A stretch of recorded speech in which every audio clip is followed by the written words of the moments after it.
history is complex and people are complex. Two things can be true at the same time.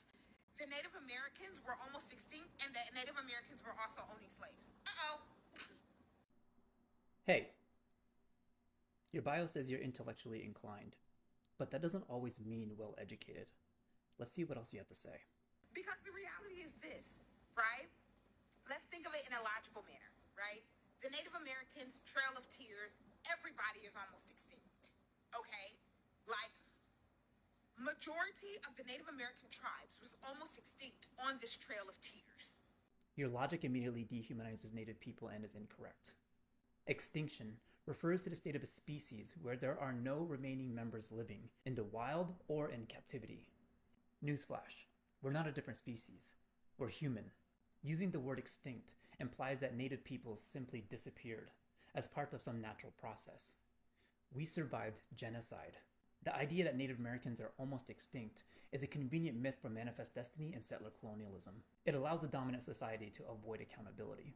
It makes it easier to ignore native voices because it assumes that there's no one left to speak. Additionally, it appears you're only looking through a small window of native history.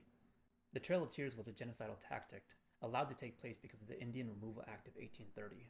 The Trail of Tears was horrible, yes, and many natives know this history, but it only impacted the tribes in southeastern United States. This is Turtle Island, also known as North America. The Trail of Tears impacted the native people in this region. And this is the map of all the tribes in North America, the majority of whom were not on the Trail of Tears. And of all of those tribes, 5 participated in the institution of slavery.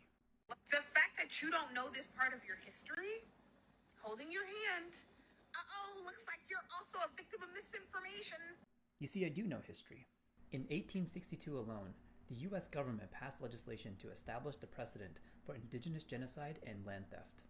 Throughout the entirety of the Civil War, James Carleton, Kit Carson, John Chivington were conducting scorched earth war tactics on native people in the West and the Southwest, including my people, tribes that had no connection to the institution of slavery, tribes holding on to their way of life.